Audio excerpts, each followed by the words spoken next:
Olá, meus amigos, que a paz do nosso Senhor nos envolva nesse momento, que os bons espíritos nos acompanhem, nos inspirem nas reflexões em torno do Evangelho e que o próprio Mestre Jesus se encontre entre nós, porque em seu nome nos reunimos nessa ocasião. Vamos falar um pouco hoje sobre o capítulo 10º do Evangelho segundo o Espiritismo, Bem-aventurados os que são misericordiosos. Nesse capítulo, foi feita uma pergunta ao espírito de São Luís, que respondeu em Paris, no ano de 1860. A pergunta é a seguinte: ninguém sendo perfeito, segue-se que ninguém tem o direito de repreender o próximo?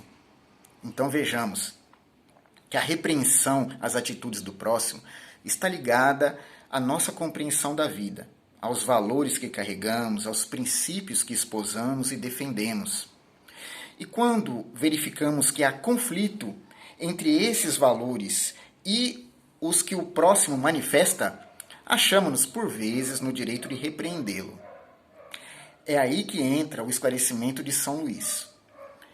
Seguramente não, uma vez que cada um de vós deve trabalhar para o progresso de todos e, sobretudo, daqueles cuja tutela vos está confiada. Então é preciso compreender o porquê que não nos é dado o direito de repreender o próximo. A repreensão, no atual estágio evolutivo em que nós nos encontramos, ela manifesta muito mais cobrança do que vontade de que o próximo encontre o caminho correto a seguir. Vontade de que ele se ilumine, de que ele se ajuste às leis divinas. Porque nós próprios ainda não estamos plenamente ajustados a ela. Então, o nosso olhar sobre as coisas sempre vai carregar um pouco de vaidade, de orgulho, de prepotência, de soberba. Então, se encontramos o viés correto em determinado aspecto da vida e já valorizamos, já seguimos, incorporando nos nossos atos, existem outros ainda pendentes que precisamos trabalhar. Então, se o próximo ainda manifesta atitude errônea, ilusória, fantasiosa, com relação àquilo que nós já construímos dentro de nós, é preciso ofertar a ele compreensão, indulgência, misericórdia, como diz o capítulo.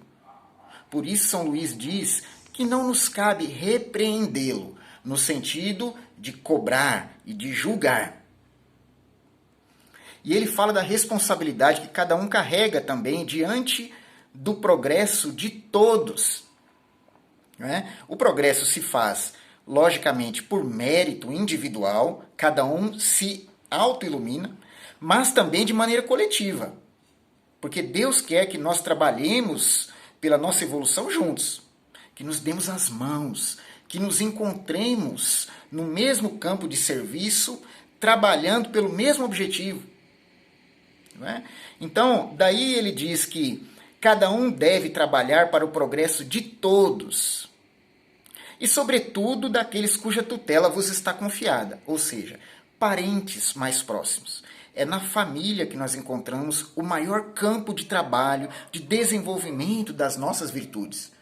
Porque na relação familiar está a chave para desenovelarmos os emaranhados, complicados de situações morais em que nos envolvemos no passado.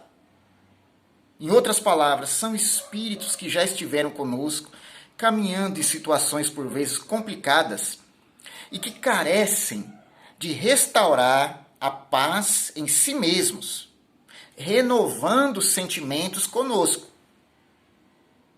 Então, familiares, sejam cônjuges, irmãos, filhos, representam oportunidades benditas de praticarmos a lei do amor. Ela não vai ser exteriorizada para além dos muros dos nossos lares, enquanto não se fizer presente dentro deles. Daí, São Luís nos lembrar que temos dever de trabalhar pelo progresso desses seres que estão mais próximos de nós. Isso é uma coisa. Mas é uma razão de o fazer com moderação, com um fim útil, e não como se faz geralmente pelo prazer de denegrir.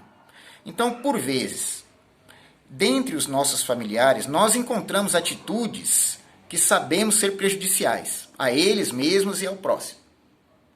Cabe aí uma repreensão, mas amorosa, fraterna, solidária, daquela que se baseia no dever que nós temos de fazê-lo progredir, porque por vezes esse filho, esse cônjuge, é alguém que nós mesmos ajudamos a desviar no passado, com as nossas próprias tendências inferiores que trazemos hoje e que eram mais exacerbadas em outras épocas, nós podemos tê-lo desviado. Então a dificuldade que apresenta um parente hoje, atualmente, na nossa vida, pode ter sido alimentada por nós mesmos. Daí nasce o dever de colaborarmos para o progresso dele, né? Para nos reabilitarmos diante da justiça divina, pagando com amor a multidão de pecados que outrora cometemos. Então, é com esse espírito que vamos repreender aquele que está sob a nossa tutela. Com o espírito paterno, reproduzindo a paternidade divina, que é toda amorosa conosco mesmo, nas proporções que nós pudermos, diante daqueles que estão conosco. Então é reconduzir ao caminho, principalmente através do bom exemplo.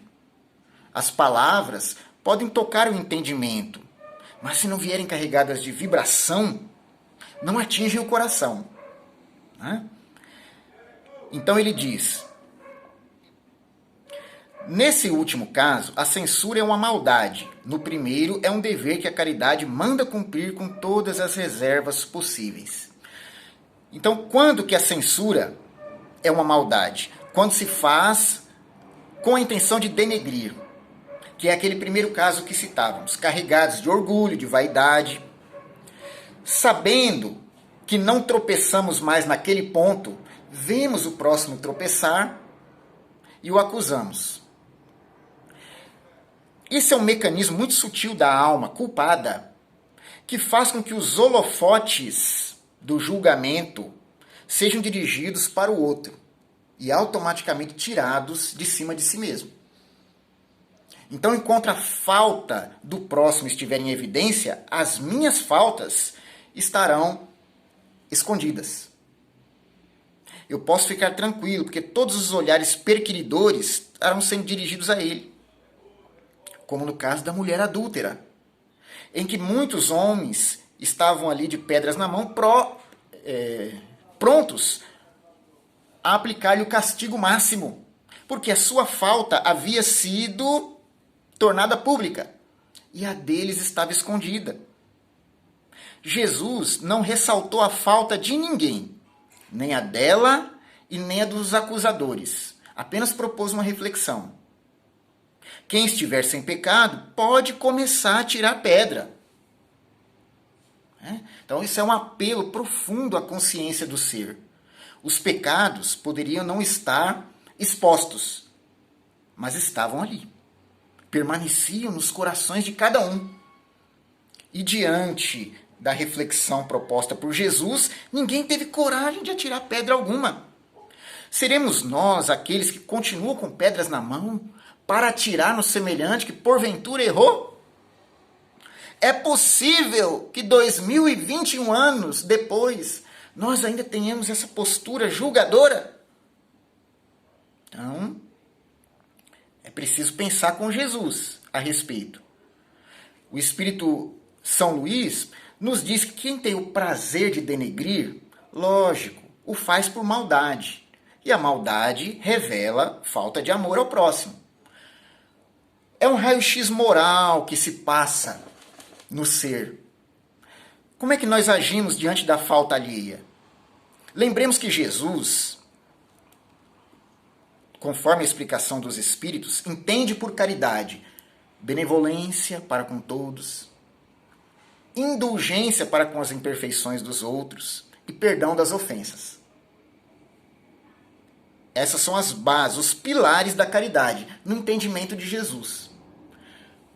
Se eu não tenho indulgência para com o semelhante, então eu não estou praticando a caridade. E fora da caridade não há salvação. Para mim, que sou espírita, devo lembrar o que Allan Kardec disse. A caridade é a alma do espiritismo. Está lá na Revista Espírita. Poxa vida. Então é preciso compreender o que é caridade e avaliar se eu estou praticando no dia a dia. Quem em sã consciência tem o direito de atirar pedras? Então, existe uma maneira de censurar o semelhante. Quando se quer tirá-lo do erro, veja que Jesus disse à mulher: ninguém te julgou? Eu também não te julgo. Vá e não peques mais. Então, nessa maneira, ele tem autoridade para censurar. A censurou, de certa forma, estimulando-a a seguir a sua vida sem maiores pecados. Sem renovar-se no erro, mas renovando-se no acerto. Na consciência disposta a fazer o que é correto.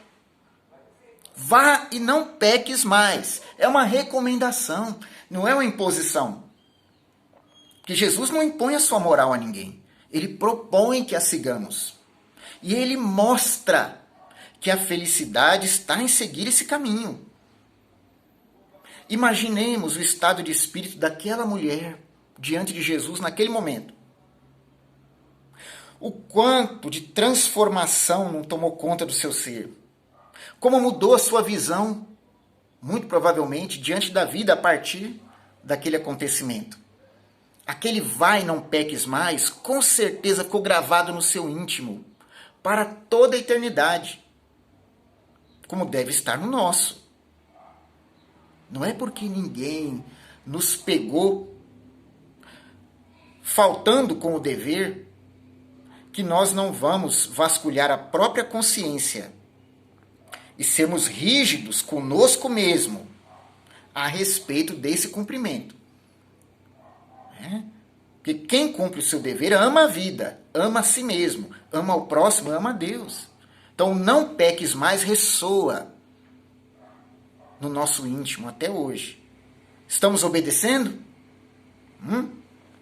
Então, portanto, a censura que se dirige a alguém que se gosta, com a finalidade de fazê-lo tornar a realidade e aproveitar a sua reencarnação, sem cometer maiores delitos à lei divina, que o comprometam futuramente, é lícito, é um bom desejo, porque ele não nasce do orgulho, não é uma censura que busca humilhar e denegrir, mas que busca elevar. Ótimo, é o que São Luís diz aqui. Nesse caso, é uma caridade, que devemos cumprir com todas as reservas possíveis, para que não melindremos. Não adianta devolver a razão a alguém que está fora dela, que está distraído, derramando lágrimas nele ao mesmo tempo. Jesus não derramou lágrimas naquela mulher, mesmo diante da situação dramática em que ela vivia, mesmo tendo salvado a sua vida. Ele não a fez se ver como culpada. Ele não a rebaixou, não a humilhou. Jamais da boca de Jesus saiu repreensão no sentido de cobrança ou de julgamento. Tá vendo? Olha o que você fez. Quem mandou? Não faça mais. Já pensou se eu não estivesse aqui? Na boca de Jesus não existe isso. Agora, na nossa existe? Então é preciso pensar sobre a questão da misericórdia para com o próximo, que se traduz na indulgência, na compreensão, na paciência, na tolerância. Isso só vai existir se eu tiver humildade para olhar para mim e reconhecer o quanto de reforma ainda preciso fazer no meu íntimo. Tanto esse que não me permite observar o cisco no olho do outro, enquanto eu tenho uma trave no meu. Então ele diz: e ainda a censura que se lança sobre os outros, ao mesmo tempo, deve-se dirigi-la a si mesmo e se perguntar se não a terá merecido. Esse é o grande ponto.